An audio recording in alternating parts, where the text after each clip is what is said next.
Auto ಚಾಲಕರ ಜೀವನ ನಿಜಕ್ಕೂ ಕಷ್ಟ ಆಗ್ತಾ ಇದೆ. ಕಾರಣ ಅಂತಂದ್ರೆ ಗ್ಯಾಸ್ ಸಿಗ್ತಾ ಇಲ್ಲ ಅನ್ನುವಂಥದ್ದು. ಎಲ್ಲೇ ಹೋದ್ರೂ ನಾವು ಗ್ಯಾಸ್ಗೋಸ್ಕರ ಕ್ಯೂ ನಿಂತ್ಕೋಬೇಕು. ದೂರದಿಂದ ಇನ್ನೊಂದು ಕಡೆಗೆ ಬಂದು 30ರಿಂದ 40 ಕಿಲೋಮೀಟರ್ಗಳವರೆಗೂ ನಾವು ಗ್ಯಾಸ್ಗೋಸ್ಕರ ಹೋಗ್ಬೇಕು ಅನ್ನುವಂಥದ್ದು ಕೇಳಿ ಬರ್ತಾ ಇದೆ. ಇದ್ರ ಜೊತೆಗೆ ಮಧ್ಯದಲ್ಲಿ ಒಂದು ಪ್ರಶ್ನೆ ಬರ್ತಾ ಇರುವಂತಹದ್ದು, ಈಗ ನಮಗೆ LPG ಮತ್ತೆ CNG ಗ್ಯಾಸ್ ಏನು ಸಿಗ್ತಾ ಇದೆ ಅದು ಜಾಸ್ತಿ ರೇಟ್ ಆಗಿರೋದ್ರಿಂದಾಗಿ ಆಟೋ ಚಾಲಕರು ಸಹ ದುಡ್ಡನ್ನ ಮೀಟರನ್ನ ಜಾಸ್ತಿ ಮಾಡಿದ್ದಾರೆ. ಮೀಟರ್ ಜಾಸ್ತಿ ಮಾಡೋದಕ್ಕೆ ಅಸಾಧ್ಯ, ಬಟ್ ಡಬಲ್ ರೇಟನ್ನು ತಗೊಳ್ತಾ ಇದ್ದಾರೆ ಅನ್ನೋಂಥ ಮಾತುಗಳು ಕೇಳಿ ಬರ್ತಾ ಇದ್ದಾರೆ.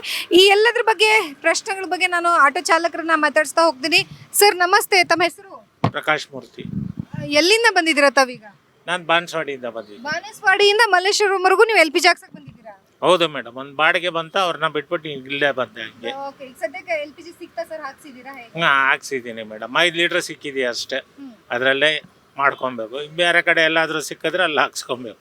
ಓಕೆ ಸರ್, ಈಗ ಸದ್ಯಕ್ಕೆ ಬಂದಿರುವಂತಹ ಪ್ರಶ್ನೆ, LPG ರೇಟ್ ಗ್ಯಾಸ್ ಜಾಸ್ತಿ ಆಗಿದೆ, ಹಾಗಾಗಿ ನೀವು ಸಹ ಡಬಲ್ ರೇಟ್ ಕೇಳ್ತಾ ಇದ್ದೀರಾ, ಏನು ಎಕ್ಸ್ಟ್ರಾ ಚಾರ್ಜ್ ಕೇಳ್ತಾ ಇದ್ದೀರಾ ಅಂತ ಕೇಳಿ ಬರ್ತಾ ಇದೆ, ಹೌದಾ? ಇಲ್ಲ ಮೇಡಮ್, ನಾವು ಯಾರ ಹತ್ರನೂ ಆ ಥರ ಕೇಳಕ್ಕೆ ಹೋಗೋಕ್ಕಿಲ್ಲ. ಒಂದು 10-20 ರೂಪಾಯಿ ಜಾಸ್ತಿ ಕೇಳ್ತೀವಿ ಅಷ್ಟೇ. 100 ಕೊಡಿ, ಇವಾಗ 1-2 ಕಿಲೋಮೀಟ್ರ್ ಹೋಗ್ಬೇಕು, ಅದಕ್ಕೆ 150 ಕೊಡಿ, 100 ಕೊಡಿ, ಆ ಥರ ಎಲ್ಲ ಕೇಳೋದೇ ಇಲ್ಲ ನಾವು. ಇವಾಗ 2 ಕಿಲೋಮೀಟ್ರ್ ಹೋಗ್ಬೇಕಾ, ಒಂದು 60 ರೂಪಾಯಿ ಕೇಳ್ತೀವಿ ಅಷ್ಟೇ.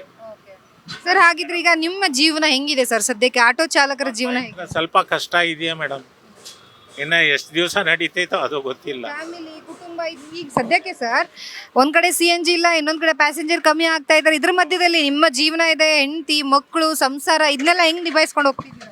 ಹೆಂಗೋ ದೇವ್ರ ದಾರಿ ಹೆಂಗೆ ತೋರಿಸ್ತಾ ಇದಾರೆ ಆ ಥರ ನಡ್ಕೊಂಡು ಹೋಗ್ತಾ ಇದೀವಿ. ಏನು ಮಾಡೋಕ್ಕಾಗಿಲ್ಲ. ಸಾಕಾಗ್ತಿದ್ಯಾ ಮುಂಚೆ ಕಂಪೇರ್ ಮಾಡಿದ್ರೆ? ಇಲ್ಲ ಮೇಡಮ್, ಮುಂಚೆ ಥರ ಮಾಡೋಕ್ಕಾಗೋದು ಇಲ್ಲ ಇವಾಗ. ನೋಡಿ, ನೆನ್ನೆ ರಜಾ ತೊಗೊಂಡ್ಬಿಟ್ಟಿದ್ದೆ.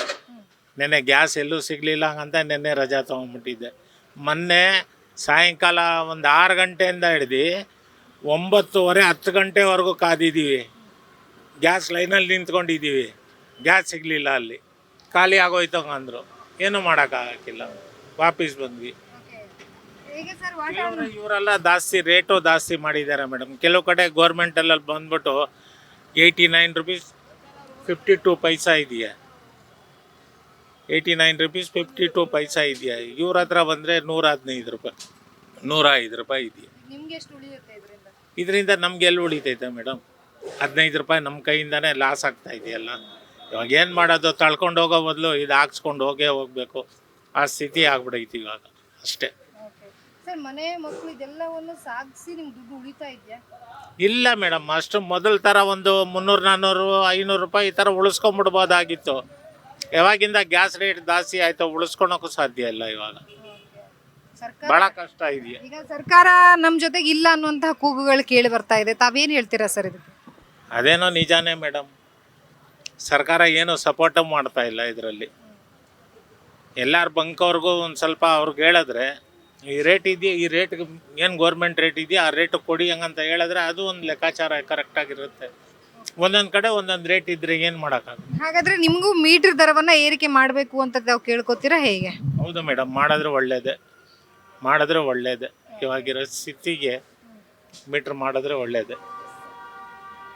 ಸೊ ನೋಡಿದ್ರಲ್ಲ, ಒಟ್ಟಾರೆಯಾಗಿ ಆಟೋ ಚಾಲಕರ ಜೀವನ ನಿಜಕ್ಕೂ ಸಂಕಷ್ಟದಲ್ಲಿದೆ. ಯಾಕೆಂತಂದರೆ ಒಂದು ಕಡೆ ಮೀಟರ್ ದರ ಏರಿಕೆ ಇಲ್ಲ, ಇನ್ನೊಂದು ಕಡೆ CNG ದರ ಏರಿಕೆ ಆಗಿದೆ, ಮಿಕ್ಕಿರೋ ಎಲ್ಲದರ ದರವೂ ಏರಿಕೆ ಆಗಿದೆ. ಆದರೆ ಆಟೋ ದರದಲ್ಲಿ ಮಾತ್ರ ಯಾಕೆ ಸ್ಥಗಿತವಾಗಿದೆ ಅನ್ನುವಂತಹ ಪ್ರಶ್ನೆ ಅವ್ರು ಕೇಳ್ತಾ ಇದ್ದಾರೆ. ಹೌದು, ಈ ಕಡೆ CNG ಹಾಕ್ಸ್ಕೊಳಕ್ಕೆ ಹೋದರೆ ಡಬಲ್ ರೇಟು, ಜೊತೆಗೆ ಬೇರೆ ದಿನಸಿಗಳು ತೊಗೊಳಕ್ಕೆ ಹೋದರೆ ಡಬಲ್ ರೇಟು, ಪೆಟ್ರೋಲ್ ಹೋದರೆ ಡಬಲ್ ರೇಟು, ಎಲ್ಲದಕ್ಕೂ ರೇಟ್ ಹೈಕ್ ಆಗಿದೆ. ನಾವು 10 ರೂಪಾಯಿ ಎಕ್ಸ್ಟ್ರಾ ಕೇಳಿದ್ರೆ ತಪ್ಪೇನು ಅನ್ನುವಂತಹ ಮಾತನ್ನು ಆಟೋ ಚಾಲಕರು ಹೇಳಿದ್ದಾರೆ. ನಮ್ಮ ಜೀವನವೂ ಸಹ ಕಷ್ಟ ಆಗ್ತಾ ಇದೆ, ಯಾವುದೇ ಸರ್ಕಾರದವರು ಸಹ ನಮ್ಮ ಕಡೆ ತಿರುಗಿ ನೋಡ್ತಾ ಇಲ್ಲ ಅನ್ನುವಂಥ ಬೇಸರವನ್ನು ಸಹ ವ್ಯಕ್ತಪಡಿಸಿದ್ದಾರೆ. ಕ್ಯಾಮ್ರಾ ಪರ್ಸನ್ ಗುರುರಾಜ್ ಜೊತೆ ಲಕ್ಷ್ಮೀ ಬಾಗಲಕೋಟೆ, ಯಶ್ವಗ ನ್ಯೂಸ್, ಬೆಂಗಳೂರು.